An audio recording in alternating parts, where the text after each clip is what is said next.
नमस्कार. आपण ऐकतोय डॉक्टर सौ अनुराधा सुधीर कुलकर्णी लिखित अमृतमयी ज्ञानेश्वरी, श्री ज्ञानेश्वरीचा रसास्वाद. आजचं आपलं प्रकरण चाललं आहे 12वं, करुणी अकर्ता. कर्मसन्यास आणि कर्मयोग यापैकी खरोखर श्रेयस्कर काय, हे निर्णायकपणे सांगण्यास जेव्हा अर्जुनाने भगवंतांना म्हटलं तेव्हा त्यांना फार मोठा संतोष झाला आहे, असं श्री ज्ञानेश्वर वर्णन करतात. कारण कुठल्याही साधनेसाठी त्या साधनेबद्दलची निश्शंकता ही महत्त्वाची असते. अर्जुन मुळातच मर्मज्ञ, संनिष्ठ आणि निर्व्याज मनाचा असल्यामुळे त्याच्या शंकांना प्रत्यक्ष भगवंतांनी योग्य मान दिलेला आहे. या ठिकाणी प्रतीत होणारे कृष्णार्जुन नात्यामधलं गहिरेपण श्री ज्ञानदेवांनी न टिपलं तरच नवल होतं. ते म्हणतात, ज्याची आई कामधेनू आहे त्याला खेळण्यासाठी चंद्रही मिळू शकतो. सकल समृद्धींची देवता जी लक्ष्मी, तिचा कांत अर्जुनाला लाभला असता त्यांनी आपणास जे हवं ते का मागून घेऊ नये. म्हणून अर्जुने म्हणितले ते हासोनी ये रे दिधले. 14वी ही ओवी आहे अध्याय 5व्यातली. आणि म्हणूनच अर्जुनाच्या ओठावर जे आलं ते त्या परमात्म्याने त्याला हसत हसत दिलेलं आहे. कर्मयोग हा सुलभ असल्यामुळे तोच श्रेयस्कर असल्याचा निर्वाळा देऊन भगवद्गीतेत योगाच्या द्वंद्वरहितेचा गौरवच केलेला आहे. या द्वंद्वरहितेमुळेच कर्मयोगी कर्म करूनही कर्मबंधनात न अडकता नित्य संन्यासी समजला जातो. विषयांपासून मन मोकळं झाल्यामुळे सखोल आत्मचिंतन होऊन योग्याला जाण येते की आपली कायिक, मानसिक, बौद्धिक कर्म इंद्रियांच्या प्रवृत्तीनुसारच घडत आहेत. ईश्वरी प्रत्यगात्मा असलेला मी मात्र अकर्ताच आहे. वरील गीतार्थाच्या विवेचनात श्री ज्ञानेश्वरांनी गुरु उपदेशाचा आवर्जून उल्लेख केलेला आहे. कारण अहंकार जाण्यासाठी सद्गुरूंचा अनुग्रह अत्यंत महत्त्वाचा असतो. आणि म्हणूनच श्री ज्ञानेश्वर म्हणतात 34व्या ओवीत, जेणे भ्रांतीपासून हिरतले गुरु वाक्ये मन धुतले, मग आत्मस्वरूपी घातले हारवनिया. म्हणजे ज्याने विषयापासून हिरावून घेतलेलं आपलं मन गुरु उपदेशाने स्वच्छ धुवून आत्मस्वरूपात मुरवून ठेवलं आहे. असा मनुष्य कर्म करीत असला तरी त्यापासून तो अलिप्तच असतो. निरासक्त झालेल्या शिष्यासच गुरुबोध होतो आणि त्यामुळेच पूर्ण शुचित होऊन तो स्वस्वरूपस्थ होऊ शकतो. गुरुकृपेने नैष्कर्म्य स्थितीप्रत गेलेल्या योग्यांचं वर्णन श्री ज्ञानेश्वर फार सुरेख करतात. ओवी 63वी ऐकूयात. अगा करते वीण कर्म तेची ते नैष्कर्म्य, हे जाणती सुवर्म गुरु गम्य जे. अर्जुना, कर्तेपणाचा अहंकार टाकून केलेले जे कर्म तेच नैष्कर्म्य आहे. हे गुरुमुळे अनुभवास आलेलं कर्ममार्गातील उत्कृष्ट मर्म आहे असं जाणते लोक समजतात. याप्रमाणे वर्णन करीत असत खुद्द श्री ज्ञानेश्वरांनाच जाणवलं की आता आपल्या या बोलातला शांतरस उचंबळून वाहू लागलेला आहे. त्यातून बोलण्याच्या आवाक्या पलीकडील व्याख्यान बोललं जात आहे.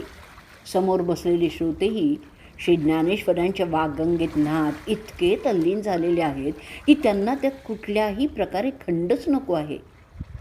श्रोते ज्ञानेश्वरांना म्हणतात की जे मनबुद्धीच्या आकलनापलीकडे असल्यामुळे शब्दात मांडता येत नाही ते दैवयोगाने तुला सांगता आलं आहे. आता त्यात थोडंसुद्धा विषयांतर होऊ देऊ नकोस. श्रोत्यांची परम उत्कंठा जाणून श्री ज्ञानेश्वर म्हणतात, हा श्रीकृष्णार्जुन संवाद तुम्ही परसोनी परसा म्हणजे समजावून घेत घेत ऐका. इंद्रियाधीनता सुटल्यावरच हे गुरुगम्य वर्म कळू शकेल. असं म्हणून श्री ज्ञानेश्वर आत्मयोग संपन्न पुरुषाची लक्षणं सांगण्यास सुरुवात करतात. हा पुरुष एखाद्या कर्मफलासक्त माणसाप्रमाणे तत्परतेने यथासांग कर्म करून नंतर आपल्या हातून ती गोष्ट घडलीच नाही या भावनेने उदासीन राहतो असं ते म्हणतात. या अकर्तेपणामुळे सदा तृप्तता येऊन तो कर्मयोगी जिथे पाहिल ते सुखमय सृष्टी होते. तो जे बोलेल त्यात महाबोध नांदतो. सर्व कर्मांचा मनाने त्याग झालेला असल्यामुळे सर्व करूनही काहीही न करता नवद्वाराच्या या देहनगरीत कर्मयोगी सुखाने राहतो. त्रैलोक्य निर्म्यात्या सर्वेश्वराचं अकर्तृत्व योग्याच्या प्रचितीस येतं आणि मग तो अकर्ता परमेश्वर मीच या ज्ञानाचा लख्ख प्रकाश त्याच्या अंतःकरणात फावतो. पूर्ण ब्रह्माकार वृत्ती झालेल्या योग्याला सर्व भूतमात्रांच्या ठायी साम्य दृष्टी येणारच हे सांगताना श्री ज्ञानेश्वरांनी आपल्या खास शैलीत कथिलं आहे की जसं सूर्याला अंधार दिसणं शक्य नाही, अमृताच्या कानी मृत्यूची वार्ताच येत नाही, चंद्राला उष्णता माहितीच नाही, तसंच आत्मज्ञानी योगी प्राणी मात्रात भेद पाहत नाही. त्यांना विद्या विनय संपन्न ब्राह्मण, गाय, हत्ती, कुत्रा आणि चांडाळ या सर्वांच्या ठिकाणी एकच परब्रह्म ठसा दिसतो. 96वी ओवी ऐकूयात. म्हणोनी सर्वदा सदा सम ते आपणची अद्वय ब्रह्म, हे संपूर्ण जाणे वर्म समदृष्टीचे. म्हणून सर्व ठिकाणी सर्व काळ सारखे असणारे जे अद्वय म्हणजे ज्यात दोनपणा नाही असं ब्रह्म तेच आपण आहोत. हे जे समदृष्टीचं तत्त्व ते तो योगी संपूर्णपणे जाणतो. असा साम्यदृष्टी प्राप्त झालेला योगी विषयभोगात कदापिही प्रवृत्त होत नाही आणि म्हणून या सिद्धांताच्या स्पष्टीकरणार्थ श्री ज्ञानेश्वरांनी नियोजलेली काव्यप्रतिमा पाहून मन मोहून जातं. सांगे कुमुद दळात चेनी ताटे, जो जेविला चंद्रकिरणे चोखटे, तो चकोरू काई वाळू वंटे, चुंबितू आहे. 107वी ही ओवी आहे. ओवीचा अर्थ असा आहे की भगवंत अर्जुनाला म्हणताय, कमल पाकळीच्या ताटात जो शुद्ध चंद्रकिरणांचं भोजन करतो तो चकोर वाळूचे कण चाटील काय हो, सांगा बरं. कमलपत्रावरचा चंद्रप्रकाश हा वाळूसारखा उचलताच येत नाही.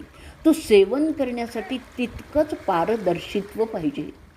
शिवाय तो कोमल कमलपत्रावरून स्वीकारायचा असल्यामुळे त्यासाठी चित्ताची विलक्षण मृदुताच हवी.